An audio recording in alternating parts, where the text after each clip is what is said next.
road, seeing the road work ahead sign, or the man with the umbrella, or woman with the umbrella, should indicate to you that there is roadworks ahead. So what you can see here is we've got the impact protection vehicle. This is a 10-ton minimum weight vehicle. This is designed specifically to absorb the impact should a road user strike the back of the vehicle. And that should never happen, Chris. It should never. No, on the back of the crash cushion we've got this light arrow.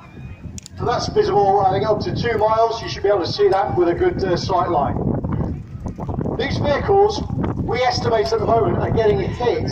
Approximately 2 vehicles a month are being struck, and you do have to ask the question, why is that happening?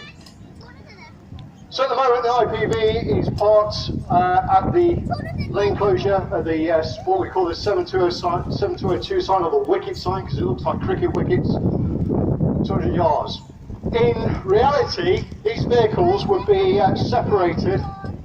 So the impact protection vehicle is giving cover to the traffic management installation vehicle. There would be a 75 plus 25 metre distance between them, in old money 50 to 100 metres.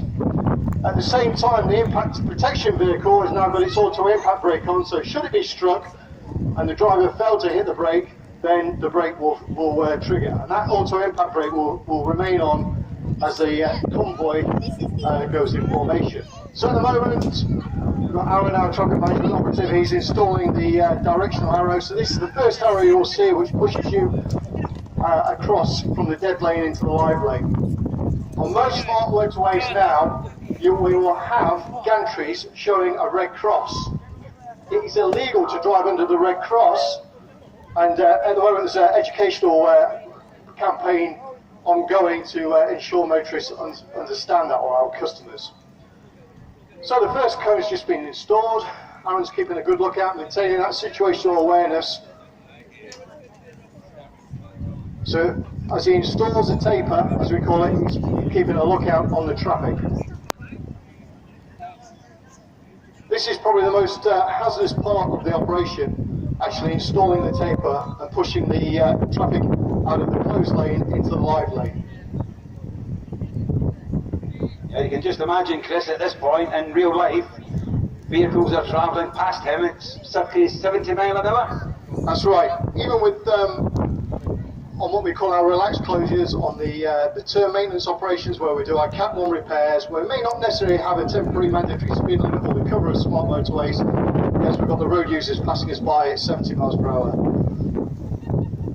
So I'm keeping that situational awareness, smooth the cones. Incidentally, if you've ever wondered, 100 of these cones will weigh about a ton. So a fair amount of earning his money today. Now, at the same time, we're having, while Aaron's putting that taper on, we've got these sequential flashes.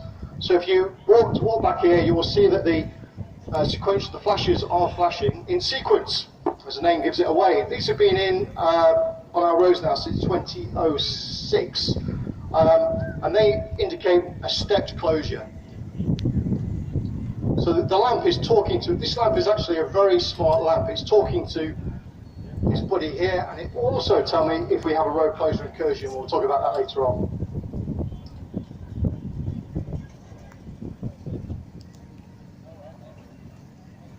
So the IPV is holding position while we continue to install the taper. Today's traffic management operative is a skilled, competent individual. Aaron would have gone through initially 2 days of training, plus about 5 to 6 weeks, well, anything up to 8 weeks of assessment, all against National Highway Sector Scheme 12A for high-speed works, and B for relaxed works, and 12D for the urban.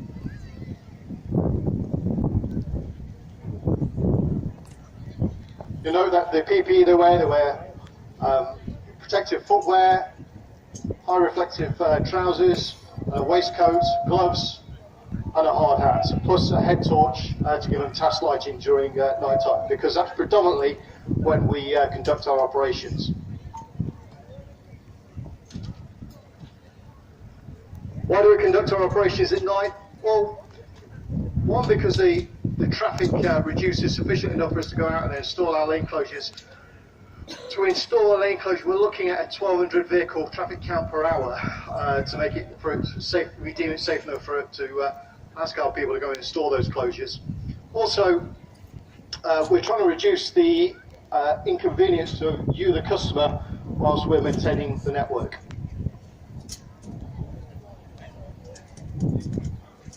So the guys have just finished the installing the end arrow, the block out with the 7105, or as we call it, the stripe, the red barrier board underneath it. The barrier board indicates the width of the closure. That is our legality against traffic signs and regulations, General Directions 2016.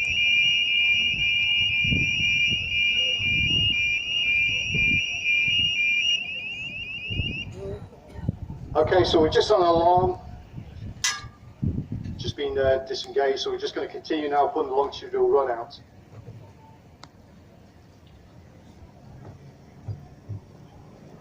So now that the guys have safely installed the taper, the IPV is moving out of position, back into the live lane, and will now enter the lane closure with the cushion deployed. Remember, the auto impact brake remains on. So now it's moved into general view. You can now see that the light arrow flashing. And again, you have to ask the question, how do people hit them? But they do hit them. High visibility markings on the rear, the 610 or the directional arrow on the rear, and the light arrow. So cushion is now being raised.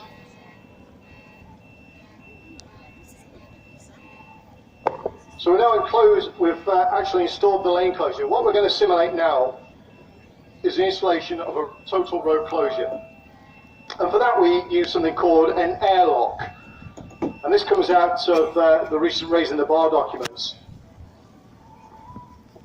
The whole idea of the airlock is to prevent road closure incursions. So to prevent a road user, whether it be a deliberate incursion or through accident, actually getting through the closure, past the closure pass, and compromising the safety of our workforce, as well as compromising their own safety.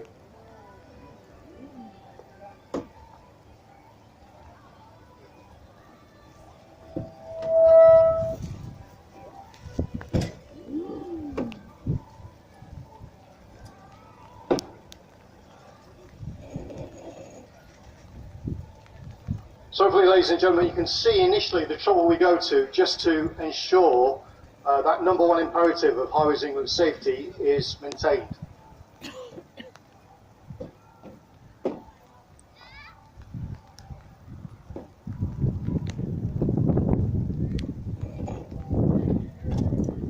So now the airlock is maintained or installed. What Chloe's doing now is she's activating the safe lane system. So this is our alarm system which warns the road worker should we have a road closure incursion.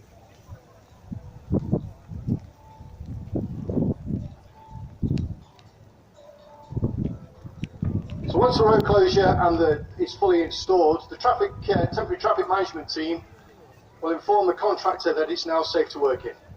So that's a thumbs up.